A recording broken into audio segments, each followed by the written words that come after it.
What's up, everybody? Welcome to Townsend 505. My name's Nick. Joining me to the right, it's Bryer's Music Showcase. Today, we're going to be reviewing The Devil You Know by Heaven and Hell, or technically, we call it a Black Sabbath album because there's basically all the Black Sabbath members are in it. So we decided to take a little detour, make a 20 album, make a 20 album series out of this. Nice even number. Bryer, you got the background info for us? Of course I do. Okay, so this album came out in April 27th in 2009. So it's been a bit since we've had some kind of I know Tony actually did do some solo work in between, but in terms of like being in a band, a whole band affair, like it's been a while since Forbidden. So again, we kind of I talked about this in the last episode, but of course, even though it's not technically a Black Sabbath album, like you said, it does have a lot of the members. This is basically the Mob Rules lineup of Black Sabbath here. So you have Ronnie James Dio on lead vocals, Tony Iommi, of course, on guitars, Geezer Butler on bass, and Vinny Appice on drums. So how did this come about? So by this, so again, it was kind of silent in the Black Sabbath camp for a while after Forbidden was a flop, and it was around 2008, around that time, they were starting to put out some compilations out. They got a new label. They're on Rhino right now and Roadrunner. That's the European distributor. And at one point, they decided to release a compilation with just the Dio era, and they actually brought Ronnie actually came and kind of helped facilitate that with the Tony and Geezer, and they decided to, while they're together, maybe he can try and write some songs. And yeah, they did. They actually did, and all the bad atmosphere that they've had that actually went away. It was actually a very pleasant experience this time. And even the band themselves were kind of like, wow, who knew? Yeah, who knew that worked out better than we thought. Um, but yeah, they decided they had some songs ready, so why not make an album? And so here it is. It's kind of funny. I've heard two theories on why is not considered Black Sabbath. Um, One theory I hear is that Sharon Osbourne got control over the name of Black Sabbath, and so were not allowed to make call it Black Sabbath. That's one theory. The other theory is probably is because they just wanted to dissociate themselves from Black Sabbath. Like let's just make a new band. Let's just not cause any more confusion. So again, those are the two main theories I hear. I don't know which one's true. It's kind of like pick which one you want to believe. But regardless, this album did really well. It got to 21 in the UK and number 8 in the US. So yeah, it was pretty successful. But of course, sadly, there is a bit of sadness to this, and that, of course, this would be the final album in general that Ronnie recorded in his lifetime. He would die the following year in 2010 due to stomach cancer. So, but I guess I'll go. That was all the info, but I guess I'll go into like my general thoughts on this album. But yeah, I think this is a very strong album. There's definitely some great stuff on here, and yeah, I'll go more in depth, but I think this is definitely a good album for Ryan to go out with. I think he definitely goes out on a good note. But yeah, so yeah, that's basically my spiel. Yeah, I agree with you. This is a great album for him to go out on. Very sad to hear about him passing away. When I found that out when we started the series, is what it is. Um, it's just a really good album. Um, like you said, for him to go out on, and just in general for Black Sabbath. Of course we reviewed their infamous album Forbidden last week, and Mm-hmm. we needed a little bit of a palate cleanser after that. Yeah. Let's be honest. Um, but let's get right into it. Very first track, Adam and Evil. All right. So I think we start off on a pretty good note yet again. And of course, Adam and Evil, it's pretty obvious. It's supposed to be a play on words on Adam and Eve. But it's kind of a song about how how people, when they get a lot of knowledge, some people use it for evil and stuff like that. Mhm. They take knowledge and have evil intentions, that sort of thing. Misuse of atomic power, which is, I guess, still kind of relevant, I guess. But overall, this is a really good opening track. You have a nice short guitar drum intro from Vinny. Pretty good. Has a good heavy, very dark sounding riff, and that's something that goes through this whole album. It has a very heavy sounding. It has a much darker feel, which I dig. Ronnie, even though he's a lot older, still sounds great. Still sounds very strong here. Um, and what's good to have when you have Geezer again, you get his bass playing once again, which is some definitely a good standout. There's a pretty good guitar solo on here, and overall it's a very solid track, and it's pretty interesting. It kind of leads into the next song, but overall, this is a pretty good opening track. I thought it was a pretty good opening song. Probably one of my least favorites on the album, though, if I'm gonna be honest. Hmm. It's good, but it's not like top tier Black Sabbath.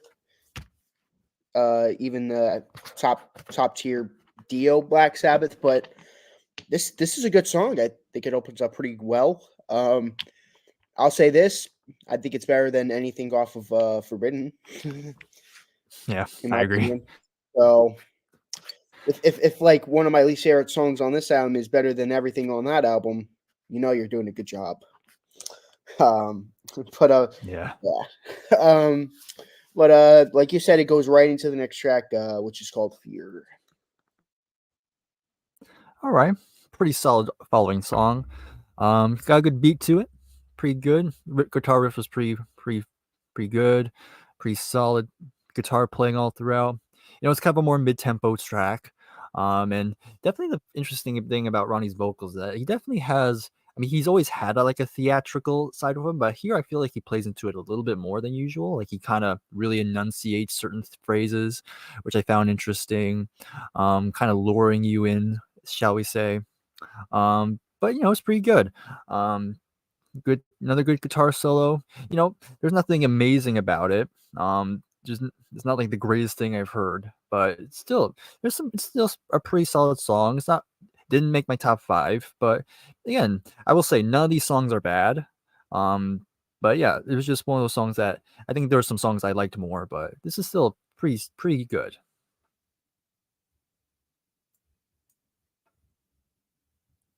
Muted. Yep. I got it before you. Well, did. There you go. Um, yeah, this is a good song. Um, yeah, I think it's pretty good. This barely edged off of my top 5. I rated it pretty highly, but just barely didn't make it on there. But I really enjoyed it. It's another good song from them. Quite liked it. Um, but we get to the next track on the album, Bible Black. Okay, Bible Black. This was actually the first single for the album, and I think this is a pretty good single. Um, yeah, I mean, it's basically just a man just going insane after reading a demonic book. Classic tropes there. But I really enjoyed the acoustic guitar intro, and underneath you have the electric guitar underneath, kind of again adding some more depth to it. And definitely another one where Ronnie really shines vocally here. Um, and again, Geezer's bass on this track really gives it a bit more oomph to this. Um, again, guitar playing is good as always. Yeah, this is definitely a highlight for me. This was definitely in my top 5, so this was pretty good. Yeah, this is another great song on the album. Pretty big highlight. Really, this is in my top 5. I agree. The bass playing is it's done really well. Geezer's, in my opinion, he's definitely the best bass player in the band. Pretty sure a lot of people Oh would yeah, agree. definitely. He's definitely their best bass player Yeah. by far. I feel like with the singer, it could be interchangeable, but bass player, I feel like should be kind of obvious. But you know, everything's subjective. So of course I could be wrong, Yeah. but Yeah, I just think Geezer is pretty underrated in general. I feel like not many people oh talk yeah, about him when it comes to bass players. oh yeah, I agree. But yeah, this is a fantastic follow up track to really good song, and this definitely made my top five. We follow that up with Double the Pain. All right, Double the Pain. Okay, pretty interesting topic.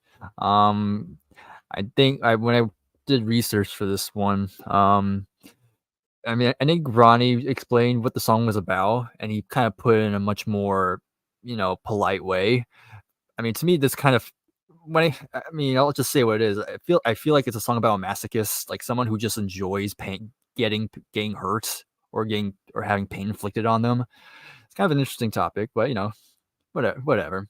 But again, Geezer once again gets to shine a bit on the bass, which is pretty good. And the guitar riff has a good punch to it. Um, I will admit though, despite that, I do think this is one of those songs where again it's good, but nothing really about it that makes it stand out too much. And there's maybe one or two songs I kind of feel that way where they're good, but they're not as memorable as some other songs. Um, and they're good in the moment, but I'm probably going to forget it after I hear it. But again, it's not a bad song. It's probably my least favorite personally, but it's still. Um, you're breaking up a tiny bit. You're I kind of did. cutting in and out. I don't know if Yeah, your oh, yeah, signal's bad or not. I've had that a little bit. Like, am I good now? Yeah, I can hear you now. Okay. Do you know what part I cut out on? You weren't cut out completely. I heard you saying that it was your least favorite song on the album, but like, it was kind of like, yeah, it was kind of like going in and out. So I don't know if Okay. it was somewhere around those lines. Okay. Um, But yeah, but overall, again, not a bad song. yeah, I like this song. This barely made my top five. Okay. Just barely. It's in there, but like, it's not like one of my top favorite songs. Uh, yeah, it's another really good song on the album for me. I could see where you're coming from though, but I enjoyed it while I was listening to it. But yeah. Uh, we get to the next song on the album, "Rock and Roll Angel."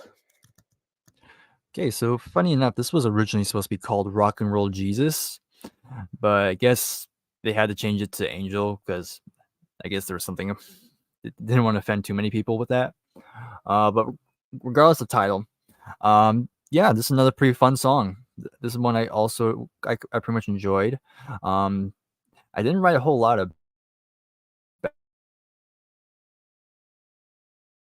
about it, but there's You just broke a up. lot. You're broken There's up. just something about it I really dug a lot. I think it has a very okay, lovely. But uh, You am cut I off when you were saying this was one of good your now? favorites. I can hear you now. Oh, Okay, so yeah, up again. as I was Going saying, in and yep. out. Uh, okay, Internet. No. it's one of those days, isn't it? Yep. It's failing me. You All have right, failed me. okay, let's try. Yeah, no, let me try one more time. Overall, very enjoyable song. One of my favorites on here. Okay. I like the song too. This is in my top five. Oh no. Yeah, this is a top five for me. Um, I'd say the first half of this album is really good. I think even though I don't think there's a side one or a side two, but these first five songs were really good. Um, I, no really weak tracks so far on this. I mean, the first track is not one of my favorites, but I wouldn't consider it weak. Hmm. But yeah, I think this is another good song on the album. This definitely made my top five. All right. But we get to the second half of the album, and the next song on the album, "The Turn of the Screw." Hey, turn the screw. Okay, so yeah, I didn't write a whole lot about it, but this is another song I did like. It didn't make the top 5, but I remember really enjoying it. It's another good heavy riff. And that's another positive about this album. I mean, Tony's guitar has it's very heavy, has a lot of low end to it, which is pretty cool. Gives it that darker edge. And again, Geezer's bass gets to shine a bit more. I know, pretty solid groove from Vinny. I will say, I think Vinny. I feel like Vinny. I mean, Vinny was great. His drumming was pretty good for the most part, but kind of played it somewhat safe, nothing too crazy. Wasn't too many standouts from him on the drums, but still suited the song well. Yeah, but overall, again, didn't make the top 5, but pretty enjoyable. So, yeah. I like the song too. It's one of my least favorites on the album. Mm-hmm. This didn't. This was towards the bottom of my ranking. Mm-hmm. It's good, but it's not one of my favorites. I liked it just fine. That's really about it. I don't even really Yeah. have anything else to say. It's good. I liked it. I'm glad this didn't make your top 5. I would have felt a little bad for that, but hey, we could both agree this is not a top 5 song on the album. Yeah, But there yeah, you go. it works. I liked it. I don't see myself ever going back to this on its own, but I liked it at the moment. We get to the next song on the album, "Eating the Cannibals." All right. So this is actually an interesting song because definitely a very different in terms of, you know, lyrically it's kind of interesting. I actually looked up a quote from Ronnie, and I'll kind of read what he says.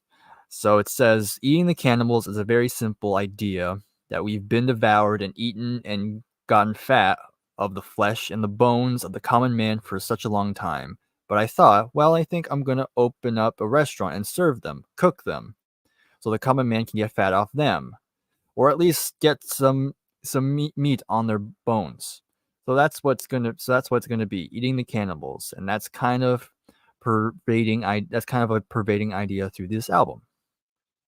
So interesting topic there. Didn't quite understand it, but I can kind of see where he's coming from. But this is definitely a much faster track. Overall, this is a pretty fun song. Actually, despite the weird topic, this was a pretty fun song. This one actually did make the top 5 because it was I was kind of digging the guitar riff. The bass works again very top notch here. But yeah, I just like the more faster pace of it. Definitely musically is pretty interesting, very memorable. But yeah, I like this one.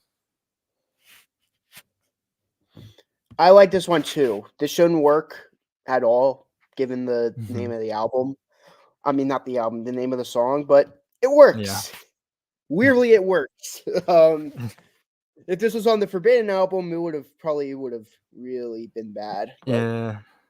they made it work on this album. I had very low expectations with that name. I'm like, what Mhm. is this gonna be, like one of those like black metal songs? But I was wrong. Thankfully I There we was wrong. go. I was like, oh no, this is gonna be like some Cannibal Corpse stuff. I don't know. Somewhere around those lines, I'm like, oh no. Don't tell me they're gonna try to do a weird thing on me now. And I'm like, no, it's a good song. It's a There weird we go, song. yeah. I will say it's weird, but I'm proud to say this is in my top 5. There you go. Cool. The song is awesome. Um, but we get to the next song on the album, "Follow the Tears."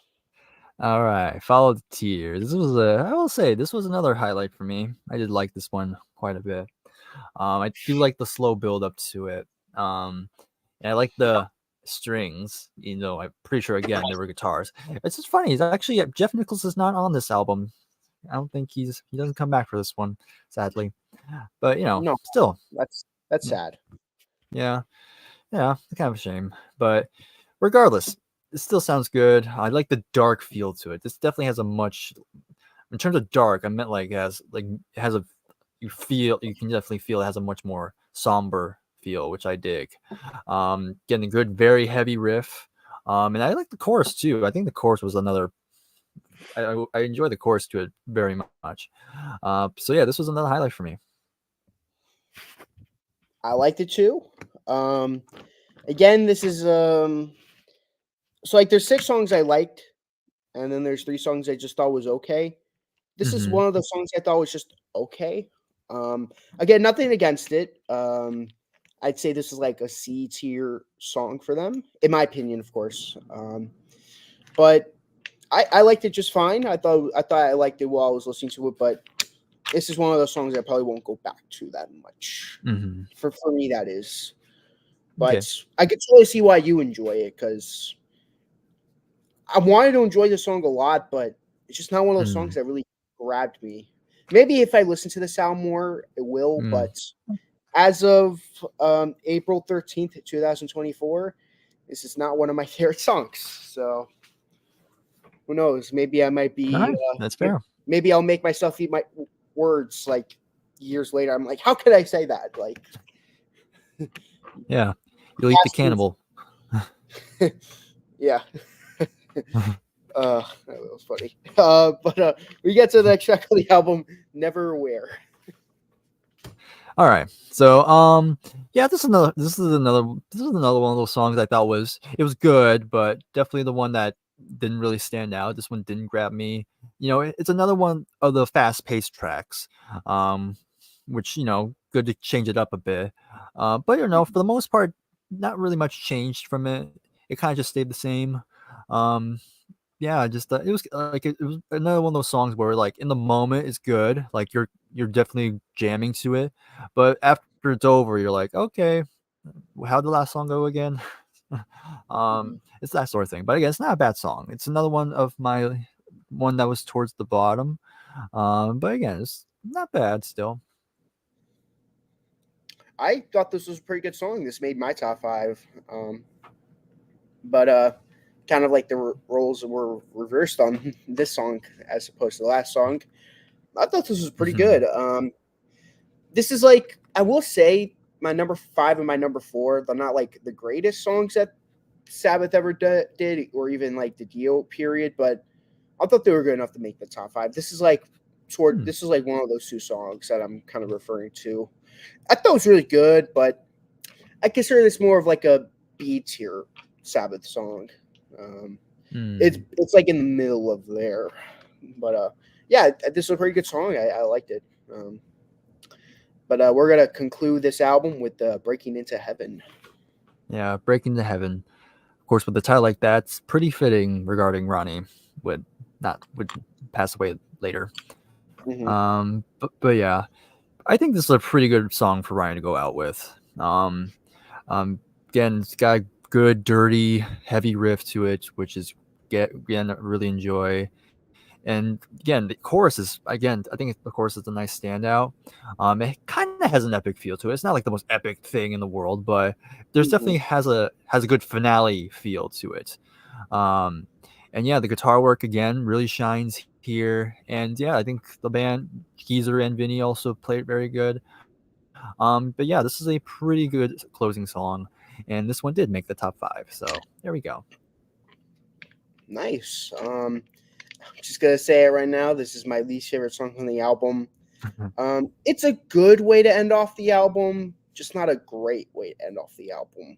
Um, Again, this is the one song that I'm like, I want to like it, but I just found myself not really being grabbed by it. But I get where you're coming from, but to me, this just feels like a B grade Sabbath song from Dio. Okay. In my opinion, it's again, I'm not pranking you Hmm. either. Um, I don't know. I like don't I know. said, that's good. That was like a one time deal with Yeah, pranking. yeah, of course, of course. But yeah, it's fine. Again, it's better than anything off of the previous album, so there's that. Um, but yeah, it's good. Um, I have nothing really more else to say. It's fine. What is what's your gonna what's your top five gonna look like? All right. So my top 5. I will not give any dishonorable tracks, but I will give an honorable mention. Adam and Eve was number 6, barely missed out. But number 5, I have Eating the Cannibals. Number 4, Breaking into Heaven. Number 3, Bible Black. Number 2, Follow the Tears. And number 1, Rock and Roll Angel. cool. I have one honorable mention, and that's Fear. That's my big honorable mention. Number 5 is going to be Neverwhere. Number 4 is going to be Bible Black. Number 3 is going to be Rock and Roll Angel. Number 2, Double the Pain. My favorite song on the album, Eating the Cannibals. All right, sweet. The song that shouldn't have worked, but worked really well. Yeah. What are you gonna rate? What are you gonna score this album from 1 through 10? Okay, so it might change, but as of right now, I'm gonna give this a very high 8 out of 10. Again, very good album. Again, like I said, nice album for Ryan to go out with. Again, his singing on here is still very top notch. And even the band, again, Tony, Geezer, and Vinny also had some moments here. I guess the only thing that's bringing the album down is that, there's kind of two things. I mean, I kind of mentioned it, but there were those couple songs that kind of didn't really grab me, and the album does have a sort of samey thing about it. Not that it's a bad thing, but there were times where it does kind of some of the songs kind of blended a bit too much, where it was they were a bit too similar. And also it's a pretty long album. It's like under 55 minutes, so it is a bit longer than normal. But when the album really shines, it really does shine. And the negatives I have aren't really that massive or anything. It's just like nitpicks. But overall, it's a very high 8 out of 10. I'm gonna get this a 9 out of 10. I'll agree with your problems. It does kind of have a samey feel to it. I wanted to give this a 9.5 out of 10, but kind of that combined with the fact that the last song doesn't really end off on a really strong note. Same with this opening song. The opening song and the closing song are my two least favorite songs on the album, and I don't think it's the best when the bookends don't really work. I don't think it usually affects my score, but the last song kind of does. So I feel happy with a 9 out of 10. Yeah, that's a good one. But we are hopefully next week. It depends on my schedule. I think I might be going to yet another Ranger game. I could be wrong. It depends on how the schedule works. But we will be doing Black Sabbath's final album, 13, with the Ozzy Osbourne. Yes, the grand return. Yes. After many, many years of not being with them, he finally returned. Yeah, and there's always those moments where they had a couple reunions, and people were like, "Oh my God, is it finally time?" But then nope. But this time it's not a joke now. Yes. But anything you want to say before we close out? Nah, not much. I'm just looking forward to reviewing the final album, and then there's also the album ranking and the top 10 songs and the retrospective in general. Yes, that's gonna be exciting to do. Stay tuned, guys, for that. Thank you guys so much for watching this video. If you are a sports fan and you also like the New York sports, I have a second channel called the New York Sports Guy. A little bit of a plug on that channel. I've been uploading on that video. I went to a Ranger game today. I got this hat and I got a free T-shirt. So, oh, nice, cool. My team won. So nice. And I was on the Jumbotron. So I've had a really good game today. Oh, really nice. Good game. Yeah, cool. But thank you guys so much for watching. I'll see you guys in the next one. So long. Godspeed, Ronnie.